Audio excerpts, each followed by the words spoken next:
అందరికీ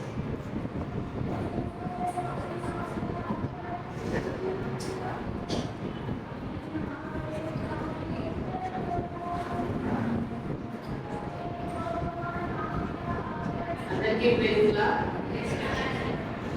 సంతోషంగా ఉన్నా కొంతమంది బాయ్స్ ఏం పలకలేదు. సరే, ప్రార్థన చేసుకుందాం. దేవా, ఇప్పుడు వినే కథ ద్వారా నేను సంతోషంగా ఉండడానికి నాకు సహాయం చేయకూడదు అని ప్రార్థన చేసుకుందాం. సరే, మోకరించండి.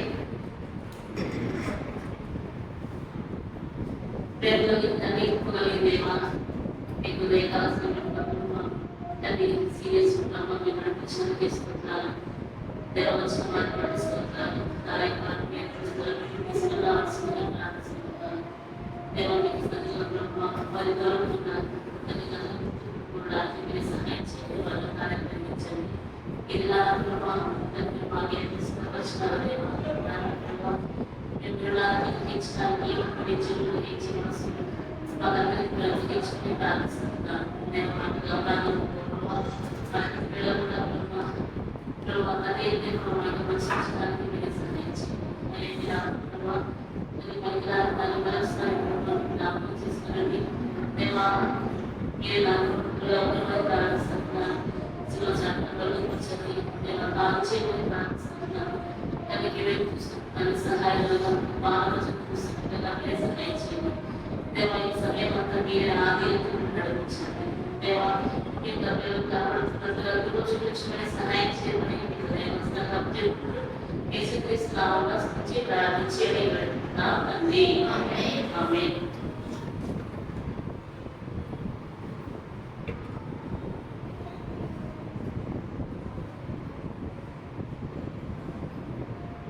నిన్న రోజున మనం లెసన్ విన్నాం కదా. లెసన్ పేరు ఏంటి చెప్పండి. విశ్వాస. సరే, మన ఇంకా వీఎస్పీ ఏంటి బాయ్స్ చెప్పాలి. రెఫరెన్స్ చెప్పాలి. ఇప్పుడు ఇంకా చెప్పండి. రెండోది మనకి రెండు కలిసి రెండోది పోతే రెండు కదా. మనకి వీఎస్పీ ఏంటి క్రీస్తు యేసు యొక్క మంచి రెండోది పూర్తి రెండు. సరే, ఈ రోజు లెసన్ పేరు ఏంటంటే మంచి జోలను ధరించిన క్రైస్తవుడు. ఈ రోజు లెసన్ పేరు ఏంటి? మంచి జోలను ధరించిన క్రైస్తవుడు. ఈ రోజు లెసన్ యొక్క ఉద్దేశం ఏంటంటే క్రీస్తు యేసుకు తగినట్లుగా నడుచుకుంటాను. ఈరోజు లెసన్ యొక్క ఉద్దేశం ఏంటి? క్రీస్తు యేసుకు తగినట్లుగా నడుచుకుంటాను. సరే, జోల్ అంటే ఏం చెప్పండి. జోల్ అంటే ఏంటి? మంచి జోలు ధరించిన క్రైస్తవుడు అని చెప్తున్నారు కదా లెసన్ పేరు. జోల్ అంటే ఏంటి?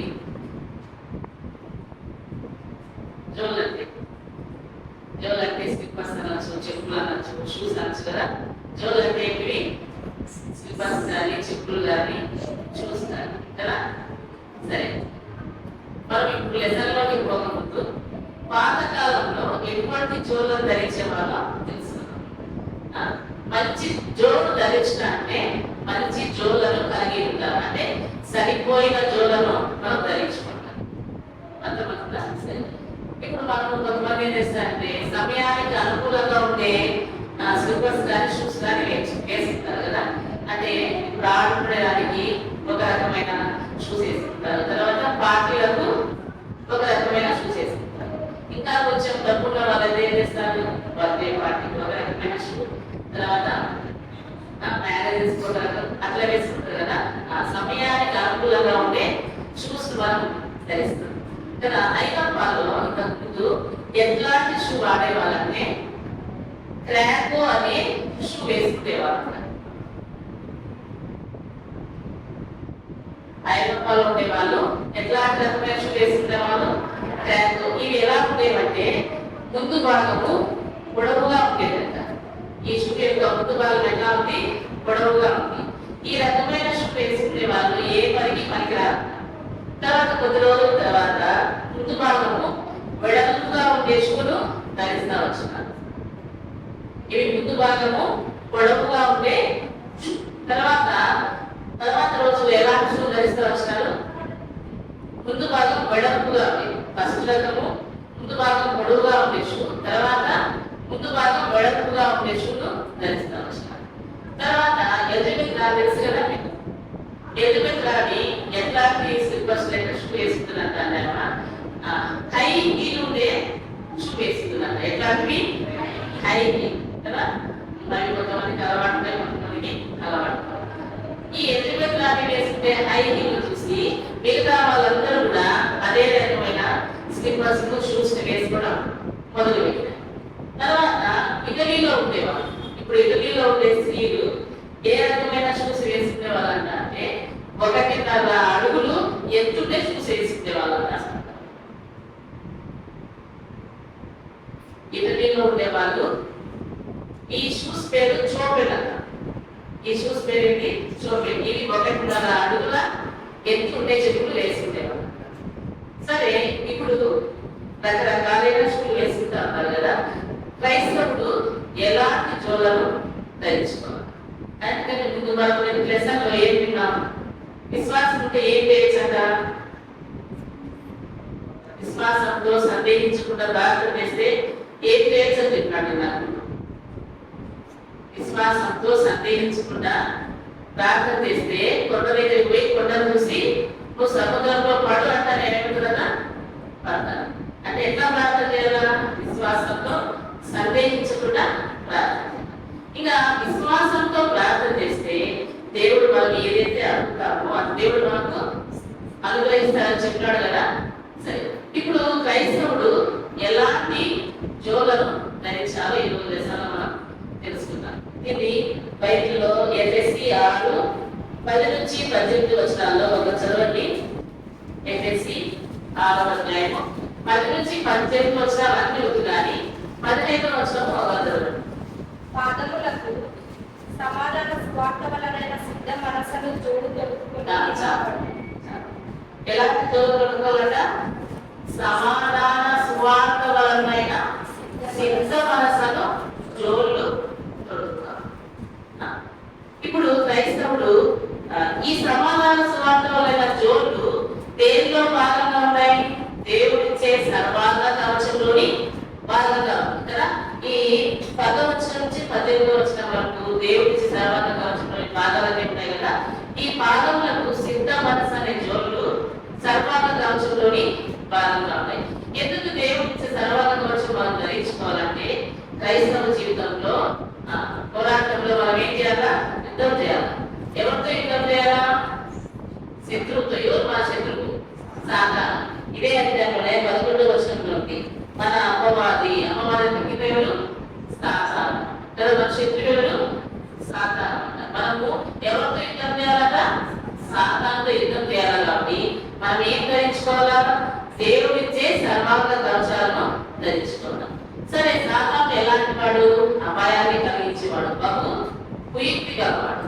సాతానుతో పోరాడాలంటే మనకి ఏముండాలా? దేవుడిచ్చే సర్వాంగ కవచంలోని పాదములకు సిద్ధ మనసు అనే జోడు మనము ధరించుకోవాలి. సువార్త అనేది మంచి వార్త కదా. దేవుడు ఈ లోకానికి ఎందుకు వచ్చినాడంటే మనకు సమాధానాన్ని ఇవ్వడానికి వచ్చినాడు. తర్వాత మన పాదములకు దేవుడు ఏమి ఇచ్చినాడంటే సమాధాన సువార్త వలన సిద్ధ మనసును జోడించినాడు. మన పాదములకు దేవుడు ఎటువంటి మార్గం నడిపిస్తాడంటే ఆయన సమాధానకర్తగా ఈ లోకానికి వచ్చినాడు. మనలను సమాధాన మార్గంలో నడిపించడానికి ఈ లోకానికి దేవుడు. సరే, పౌలు కూడా తన జీవితంలో ఈ సమాధాన స్వార్థమైన సిద్ధ మనసు అనే జోడు తొలుకోవాలని పౌలు తిమోతిని కోరుతా వచ్చినాడు. సరే, ఇప్పుడు పౌలు తన స్నేహితుడైన తిమోతి ఎటువంటి జోలు ధరించుకోవాలని సరే హెచ్చరిస్తా వచ్చినాడో మనం చూద్దాం. పౌలు పుస్తకం రచించినప్పుడు అక్కడుండే ప్రజలు ఏం చేస్తున్నారంటే పౌలును రాళ్ళతో కొడతా వచ్చినారు. ఆ రాళ్ళతో కొడతా వచ్చినప్పుడు తిమోతి కూడా ఆ గుంపులో ఉండి ఉండవచ్చు. ఇప్పుడు దేవుని ఎరుగదు. తర్వాత తిమోతి యొక్క చిన్నతనం నుంచి అవ్వ అయిన లోయి, తర్వాత తల్లి అయిన యూనికే అతనికి దేవుని గురించిన సంగతులను తెలియవస్తా వచ్చిండొచ్చు. తర్వాత ఎప్పుడైతే పౌలును మిశ్రలో ఉండే ప్రజలు రాళ్ళతో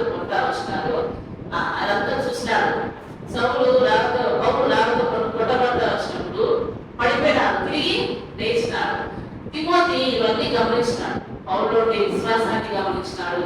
తన తల్లి అయిన యూనికి చెప్పిన దేవుడి మాటలు, అవ్వలో చెప్పిన దేవుడి మాటలు, వీటన్నిటిని అంగీకరించి తిమోతి ఏం చేసినాడు? యేసుక్రీస్తు ప్రభువును సొంత రక్షకునిగా అంగీకరించినాడు.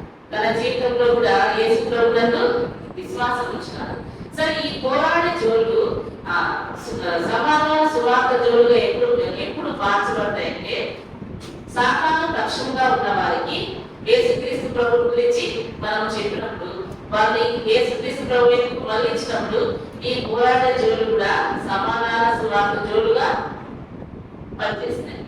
సరే, ఇప్పుడు తిమోతి యేసుక్రీస్తు ప్రభు తన సొంత రక్షకుడుగా అంగీకరించినాడు కదా.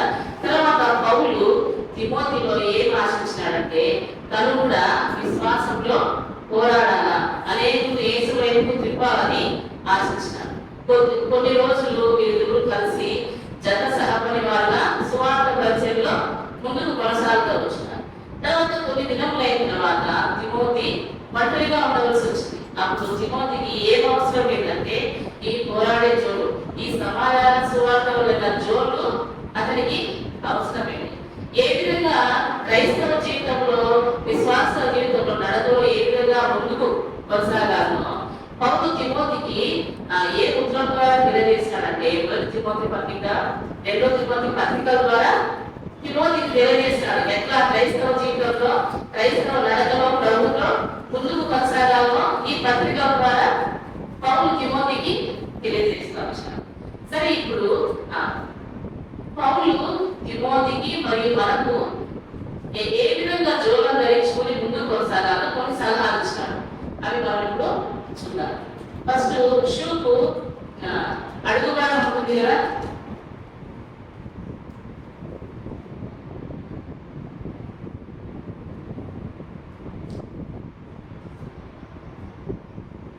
షూకు అడుగు భాగం ఉంటుంది కదా. అడుగు భాగం క్రింది భాగం రాయవచ్చు. ఈ క్రింది భాగాన్ని ఇంగ్లీష్ ఏమంటారు? సోల్ అంటారు కదా. SOLE, sole. సోల్ అంటే షూ యొక్క అడుగు భాగం. ఈ అడుగు భాగము దేన్ని మనకు తెలియజేస్తుందంటే, రక్షణకు గుర్తుగా ఉంది. అడుగు భాగము దేనికి గుర్తుగా ఉంది? రక్షణకు గుర్తుగా ఉంది. 1 తిమోతి 1:15 చదవండి. 1 తిమోతి 1:15. పాపులను రక్షించుటకు క్రీస్తు లోకమునకు వచ్చనని వాక్యము నమ్మదగినది, పూర్ణాంగీకారమునకు యోగ్యమైనది ఉన్నది. ఇక్కడ ఏంటి? పాపులను రక్షించుటకు క్రీస్తు యేసు ఈ లోకమునకు వచ్చింది. ఇప్పుడు చూడండి, షూకు ఆధారం ఏమిటంటే, అది స్టిఫ్ గా ఉంటుందా? అసలు నడవగలమా? లేదు కదా. షూకు ఈ అడుగు భాగం అనేది ఏ విధంగా అయితే ఆధారం ఉందో, మన జీవితంలో కూడా మనకు రక్షణ, విశ్వాసకి ఏది ఆధారమో మొట్టమొదటిగా రక్షణ కలిగి ఉంటాం. అవునా కదా? సరే, ఎట్లా మనకు ఆ రక్షణ వస్తుందంటే, యేసుక్రీస్తు ప్రభువును మన హృదయంలో స్వీకరించడం ద్వారా మనం కూడా రక్షణ. ఇప్పుడు 1 తిమోతి 1:1-2 ఏముందంటే, నా కుమారుడైన, నా నిజమైన కుమారులకు తిమోతికి శుభమని చెప్పు రాయినది కదా. తిమోతి నిజమైన కుమారుడుగా మార్చబడతా వచ్చినాడు. యేసుక్రీస్తు ప్రభువుని అంగీకరించడం ద్వారా తిమోతికి నిజమైన కుమారుడుగా మార్చబడతా వచ్చినాడు. ఇంకా ఏం చెప్పాడంటే, పౌలు తిమోతి గురించి, నువ్వు పరిచర్య చేసే విధానము, దాన్ని బట్టి నీకు వందనములు తెలియజేస్తా కూడా తిమోతి పత్రికలో తెలియజేస్తా వచ్చినాడు. తర్వాత పౌలు ఏ విధంగా, మీకు ఫస్ట్ లెసన్ నుంచి ఇది చెప్తా ఉన్నారు కదా, కింద ఏమేమి మ్యాన్స్ సిన్ఫుల్ బైవే అంటే ఇది పాపం మార్గం కదా. పౌలు పాపం మార్గంలో ఉన్నప్పుడు అతను ఏం చేస్తా వచ్చినాడంటే, దేవుని ప్రజలను అవమానిస్తా వచ్చినాడు కదా. దేవుడు అనుకున్న వాళ్ళను హింసిస్తా వచ్చినాడు, వాళ్ళను బాధ పెడతా వచ్చినాడు కదా. తర్వాత అతను యేసుక్రీస్తు యొక్క సువార్తను విని, తను యేసు యొక్క రక్తంలో తన యొక్క పాపను కడుగొని ఏ వేలోకి పోయినాడు? గాడ్స్ హోలీ హైవేలోకి కదా. తిమోతి విషయంలో కూడా పౌలు ఏం కోరుకుంటా ఉన్నాడంటే, తను కూడా విశ్వాస జీవితంలో మంచి పోరాటం పోరాడాలి. పోరాడే సువార్తలోనైనా సిద్ధ మనసు జోలను కలిగి ఉండాలని పౌలు తిమోతిని హెచ్చరిస్తాం. తర్వాత షూ పైభాగం ఉంది కదా, షూ పైభాగంలో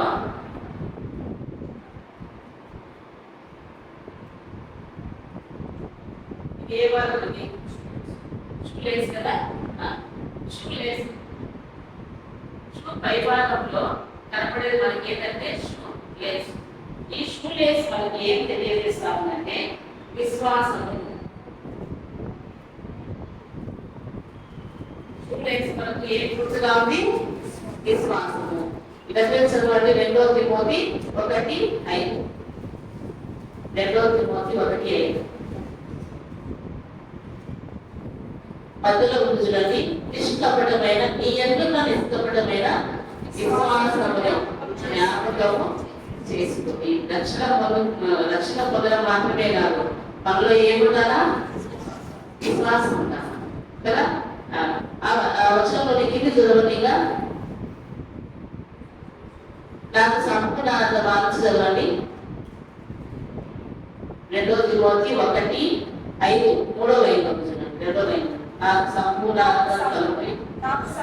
ఆనందం కలుగుటకై నేను చూడవలననే దేని భాగంగా ఆపేక్షించుచు నీ యందున్న నిష్కపటమైన విశ్వాసమును జ్ఞాపకం చేసుకుని నా పితృరాచార ప్రకారము నిర్మలమైన మనస్సాక్షితో నేను సేవించుచున్న దేవుని ఎడల కృతజ్ఞుడనై ఉన్నాను.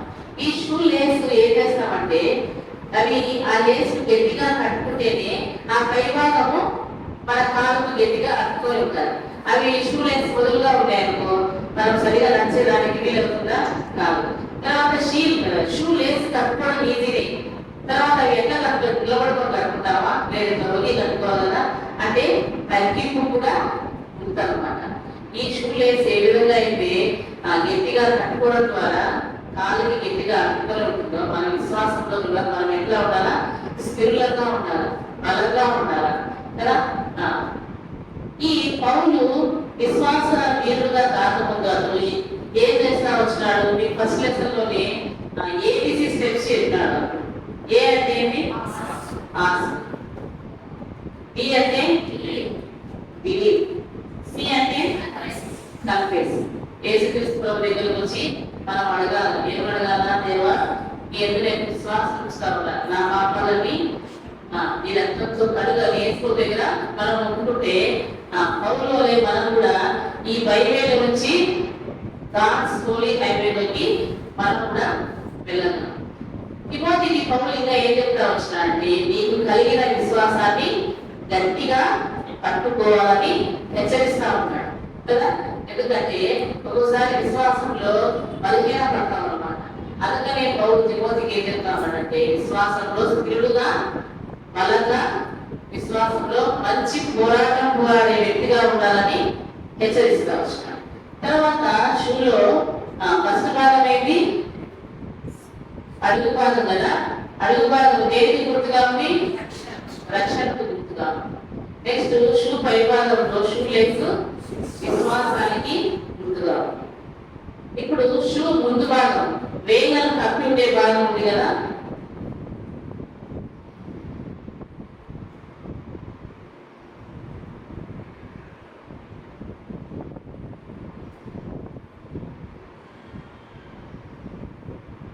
ఈ షూ పైభాగంలో వేగం తప్పి ఉండే పైభాగం ఉంది కదా. ఇది ఏం చేస్తారంటే సాక్ష్యానికి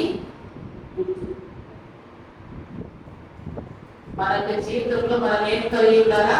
మొదట రక్షణ పొందుతాం, తర్వాత దేవుడి యందు విశ్వాసం వచ్చిన తర్వాత ఊరికి విశ్వాసం ఒకటే సరిపోదు. ఏం కలిగి ఉండాలా? సాక్ష్యాన్ని కలిగి ఉండాలా. చదవండి 1 తిమోతి 4:12. మీరు ఈ తిమోతి 1 తిమోతి 2 తిమోతి అంటే ఉపదేశం పెట్టుకోండి. ఈ యవనమును బట్టి ఎవడునూ నేను ధృవీకరింపనీయకు గాని మాటల్లోనూ ప్రవర్తనలోనూ ప్రేమలోనూ విశ్వాసంలోనూ పవిత్రతలోనూ విశ్వాసలకు మాదిరిగా ఉంటుంది కదా. ఇలాంటి తిమోతి కూడా ఎలాంటి వాడు? యవనస్తుడు కదా. నీ యవనమును బట్టి ఎవడు నీకు ధృవీకరింపనీయకు. యవనస్తుడైన తిమోతికి పౌలు ఇచ్చే మాట ఏంటంటే ఈ మాటలో ప్రవర్తనలో ప్రేమలో, విశ్వాసంలో, పవిత్రతలో ఎవరికి మాదిరిగా ఉండాలట? విశ్వాసులకు మాదిరిగా ఉండాలి. అంటే మంచి సాక్ష్యాన్ని కలిగి ఉండాలి కదా. తిమోతి గనగన మోగే జోలు ధరించుకోవాలి. అంటే ఇప్పుడు ఈ షూ చూడండి, పైకి చూడడానికి ఎట్లా ఉన్నాయి? చాలా అందంగా ఉన్నాయి, బాగున్నట్లే ఉన్నాయి. అలాంటి జోలు తిమోతి ధరించుకోవాలి. తన హృదయంలో ఏ విధమైన దైవత్వమైన అతను కలిగి ఉన్నాడో అదే బయటికి అతను ఇతరులకు కనుపరిచే వ్యక్తిగా ఉన్నాడు. కాబట్టి మనం కూడా అట్లా పైకి అందరికి బాగా మంచిగా కనబడతా ఉన్నాం అనుకో, వాళ్ళు ఏమంటారు? వేస్తారే కదా. మనలో కూడా కొంతమంది పైకి అందరికి మంచిగా కనబడే వేస్తాలుగా ఉన్నామేమో, అటువంటి జోలను మనం ధరించుకొని ఉన్నామేమో. కాబట్టి ఈరోజు పౌలు ద్వారా మనం దేవుడు ఏం హెచ్చరిస్తామంటే, తిమోతి వలె మనం కూడా మంచి సాక్ష్యాన్ని కలిగి ఉంటాం. ఎటువంటి సాక్ష్యము? మంచి సాక్ష్యాన్ని కలిగి. తర్వాత ఇప్పుడు షూ ఇప్పుడే ఏమి సంపూర్ణ కాలేదు, ఇంకా పొరలు ఉంది. షూకు ఈ ముద్దు భాగానికి లోపల కనపడకోకుండా చిన్న పొరలాంటిగా ఉంటారు. అదేమి లైనింగ్ అని ఉంటుంది కదా. అది ఈ లైనింగ్ అనేది దేని లోపల భాగం చిన్నది పొరలాగా ఉంటారు. ఇది లైనింగ్ అంటారు. దేనికి గుర్తు అంటే పరిశుద్ధాత్మకు గుర్తు. 2 తిమోతి 1:14 చదవండి. 2 తిమోతి 1:14. నీకు అప్పగింపబడిన ఆ మంచి పదార్థమును మనలో నివసించి పరిశుద్ధాత్మ వలన కాపాడు. మనలో ఉండే ఆ మంచి పదార్థము పరిశుద్ధాత్మ వలన కాపాడము. ఈ లైనింగ్ అనేది ఏం చేస్తుందంటే మన కాలికి ఏదన్నా పుచ్చుకున్నప్పుడు రొట్టు తగలకుండా అదేం చేస్తుంది? షూకు బలాన్ని ఇస్తుంది అనమాట. కాబట్టి పరిశుద్ధాత్మ దేవుడు మనలో సింహాసనం అయినప్పుడు బయటికి కనపడకపోవచ్చు, కానీ ఏం చేస్తాడు పరిశుద్ధాత్మ దేవుడు అంటే బయటికి మన సాక్ష్యం బాగా కనబడేటట్లు మనలో ఉన్న పరిశుద్ధాత్మ దేవుడు మన సాక్ష్యాన్ని ఇతరులకు చూపిస్తాడు. ఇంకా పరిశుద్ధాత్మ దేవుడు ఏం చేస్తాడంటే శ్రమలలో మనకు సహాయపడతా వస్తాడు. మనకి ఏదో దెబ్బ తగిలినప్పుడు ఏ విధంగా అంటే ఈ లైనింగ్ అనేది దెబ్బ తగ్గుకుండా మన పాదాలకు ఏమి పుచ్చుకోకుండా కాపాడతాం. ఇతరులు మనల్ని అవమానపరిచినప్పుడు, ఇతరులు మనల్ని బాధపెట్టినప్పుడు ఆ బాధలను, ఆ యొక్క అవమానాలను తట్టుకునే శక్తి ఎవరు మరణిస్తారు? పరిశుద్ధాత్మ దేవుడు. ఇతరులు మనల్ని ఏమన్నా అన్నా కానీ, అవమానపరిచినా కానీ వాటిని తట్టుకునే శక్తి పరిశుద్ధాత్మ దేవుడు మనకు అనుగ్రహిస్తారు. అటువంటి కృప ఇచ్చేది పరిశుద్ధాత్మ దేవుడు. కాబట్టి మనం కూడా పరిశుద్ధాత్మ దేవుడిని దుఃఖపెట్టకూడదు, పరిశుద్ధాత్మ దేవుడిని మనము కాపాడము. నెక్స్ట్ ఇంకా ఏముండాలి? ఎప్పటి షూలో ఏముండాలా? వెనుక భాగం ఉండాలి కదా. షూకు వెనుక భాగం,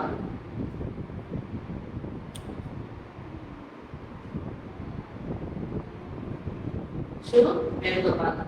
షూ వెనుక భాగం మనకి ఏం తెలియజేస్తామంటే ప్రార్థనా జీవితాన్ని తెలియజేస్తాం. ఇది చాలా ప్రాముఖ్యమైన భాగం. విశ్వాస జీవితంలో మనకు బలాన్ని ఇచ్చేది ప్రార్థన అన్నమాట.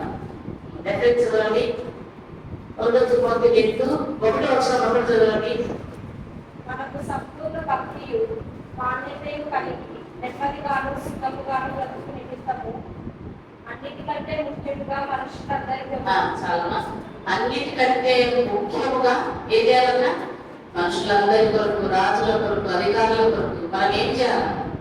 ప్రార్థన చేయాలి, విజ్ఞాపన చేయాలి. అంటే మన జీవితంలో ప్రార్థనే మనకు ఆయుధం కదా. ప్రార్థన లేకుండా మనం ఏ పని చేయకూడదు. ఉదయాన్నే లేస్తాం, మనం ఏం చేయాలి? బయట చదువుకోవాలా, ప్రార్థన చేస్తాం. అప్పుడు ఆ పిల్లలంతా కూడా మనం చేసే పనులన్నింటిలో దేవుడు ఏం చేస్తాడు? సఫలం చేస్తా వస్తాడు, విజయాన్ని అనుగ్రహిస్తా వస్తాడు. ఎప్పుడైతే మనం ప్రార్థన జీవితాన్ని కలిగి ఉంటామో అప్పుడు సాయంత్రం మనము జయించగలం. సరే, ఇంకా ఏముండాలా షూలో అంటే చివరిగా హీల్ ఉండాలి కదా. పడివే భాగం అనమాట హీల్. ఇది ఏమంటారు? పడివే భాగం. ఇది వాక్య ప్రకటనకి ఇప్పుడు రెఫరెన్స్ 2 తిమోతి 3:16 దొరికాయి. 2 తిమోతి 3:16 దొరికాయి. దైవజనుడు సన్నద్ధుడై ప్రతి సత్కార్యములకు పూర్ణంగా సిద్ధపడి ఉండుటకు దైవావేశం వలన కలిగిన ప్రతి లేఖనమును ఉపదేశించుటకును, ఖండించుటకును, తప్పుదిద్దుటకును, నీతి యొక్క శిక్ష చేయటకును ప్రయోజనకరమైన. మనము దేవుని వాక్యాన్ని అనుదినము చదవాలి. దేవుని వాక్యాన్ని అనుదినము చదవడం ద్వారా మనకు సైతాను తీసుకొని వచ్చే శోధనలను మనము జయించగలం. దేవుని వాక్యం మనకు ఎట్లా ఇవ్వబడింది? దైవావేశం వలన మనకు ఇవ్వబడింది. దేవుని వాక్యం మనకు 4 విధాలుగా ప్రయోజనకరంగా ఒకటేది ఉపదేశించుటకు, ఖండించుటకు, తప్పుదిద్దుటకు, నీతి యందు శిక్షణ చేయడం. కాబట్టి మనం కూడా దేవుని వాక్యాన్ని చదువుతూ రావాలి. చివరిగా 2 తిమోతి 4:6 చదవండి. నేను ఇప్పుడే పానార్పణముగా పోయబడుచున్నాను. నేను వెడలిపో కాలము సమీపమై ఉన్నది. మంచి పోరాటము పోరాడింది, నా కన్ను కడముట్టించుంటిని, విశ్వాసం కాపాడుకుంటుంది. ఇక మీదట నా కొరకు నీతి కిరీటం ఉంచబడి ఉన్నది. ఆ దినమందు నీతిగల న్యాయాధిపతి అయిన ప్రభువు అది నాకు మాత్రమే కాకుండా తన ప్రత్యక్షతను అపేక్షించి వారికి అందరికీ అనుగ్రహించు. పౌలు ఏమంటున్నాడు చివరిగా? నేను మంచి పోరాటము పోరాడింది, విశ్వాసము కాపాడుతుంది, నా కొరకు ఏముందని చెప్పాడు? జీవ కిరీటం. ఇప్పుడు పౌలు చెప్పిన సలహాలని తిమోతి పాటించాడా లేదా? పాటించాడు. తిమోతి గురించి పౌలు అనేక సంఘాలకు అతని సాక్ష్యం గురించి చెప్తా వచ్చాడు. అంతేకాకుండా అనేక సంఘాలకు తిమోతిని పంపుతా వచ్చినాడు. తర్వాత పౌలు వలె మనం కూడా అటువంటి బహుమానాన్ని మనం పొందాలంటే మనం కూడా ఏం చేయాలా? మంచి పోరాటము పోరాడాలి. సమాధాన సువార్తల సిద్ధమాస జోలను మనం ధరించుకోవాలి. మనం ప్రతిరోజు చివరిలో వచ్చిన కథ వింటున్నాం కదా. వాళ్ళ పేరు ఏంటి? శాంతి, బెట్టి, కర్రీ. వీళ్ళ గురించి కదా. కర్రీ ప్రతిరోజు ఏం చేసేదంట అంటే సండే స్కూల్ పోకపోతే సండే స్కూల్ ఇచ్చే గ్రంథవాక్యాన్ని ముందే నేర్చుకొని పోయి అప్పుడు టీచర్స్ కు చెప్పేదంట. కానీ శాంతి అలా చేసేవాడు కాదు. అందుకనే ఈ శాంతి వాళ్ళ ఫ్రెండ్స్ అందరూ బాలికలను గర్ల్స్ ను క్రికెట్ లో ఓడించలేకపోయారు. తర్వాత వాళ్ళందరూ సత్యాన్ని తెలుసుకొని వాళ్ళు కూడా ఏం చేస్తారంటే గ్రంథవాక్యాన్ని ముందుగా దేవుని వాక్యం చదవడము, వాక్యాన్ని చదవడము, నేర్చుకోవడము వాళ్ళు మొదలు పెట్టారు. తర్వాత వాళ్ళు కూడా ఆ క్రికెట్ లో విజయాన్ని పొందుతా వచ్చినారు. ఈ రోజు మనము ప్రభువుకు తగినట్లుగా నడుచుకోవాలంటే 2 విషయాలు మనకు సహాయపడతాయి. చూడండి, కొలస్సీ 1:10 చూడండి. కొలస్సీ 1:10.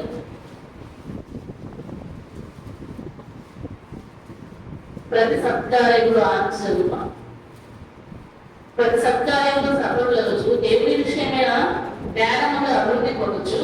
అన్ని విషయంలో ప్రభువు సంతోషపెట్టినట్టు ఆయనకు తగినట్లుగా నడుచుకోగలరు. ప్రభువు తగినట్లుగా నడుచుకోవాలంటే మనకు 2 విధాలుగా ఎంత సహాయపడుతుందంటే ప్రతి సత్కారంలో మనము సఫలులుగా ఉండాలి. రెండోదిగా దేవుని విషయమైన జ్ఞానమును అభివృద్ధి పొందుతున్నారు. కనుక ఒకసారి పలకడందరూ ప్రతి సత్కార్యంలో సఫలులవచ్చు, దేవుని విషయమైన జ్ఞానమును అభివృద్ధి పొందుచు, అన్ని విషయంలో ప్రభువును సంతోషపెట్టినట్లు ఆయనకు తగినట్టుగా నడుచుకునవలను. కొలస్సీ 1:10.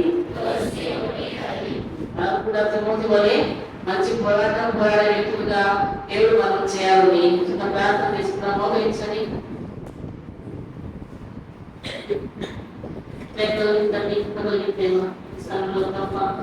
మీరు మాతో మాట్లాడుతున్న లేఖనాలను చూపించుకుంటున్నాను. నేను కూడా జీవితంలో సమాధాన స్వార్థంలో సిద్ధవలసిన జోడు అనుదినం ధరించుకున్న వాళ్ళని సాధారణంగా పోరాడే వ్యక్తులుగా మరి మీకు వాక్యం ప్రార్థన చేయడం ద్వారా ప్రార్థన చేయడం ద్వారా పరిశుద్ధాత్మల ప్రభావాల మేము సాధారణ పోరాటం మాకు అర్థగించుకొని ప్రార్థిస్తున్నాము. మేము నేర్చుకున్నాము ప్రభావ మీరు మెచ్చబడుతున్నారు ప్రభు. ఆయన జీవితాలు విశ్లేషంగా మంచి రానివారి వరకు రామాదినాలు మీకు మధ్యపడడానికి తెలుగు చుట్టూ రావాల్సిందిగా ప్రార్థిస్తూ సమయానికి ఉదయంలో చేర్చుకుంటూ మీకు సమయాన్ని నిరంతరంగా చేయమని యేసుక్రీస్తు నామమున ప్రార్థించి తండ్రి. ఆమేన్.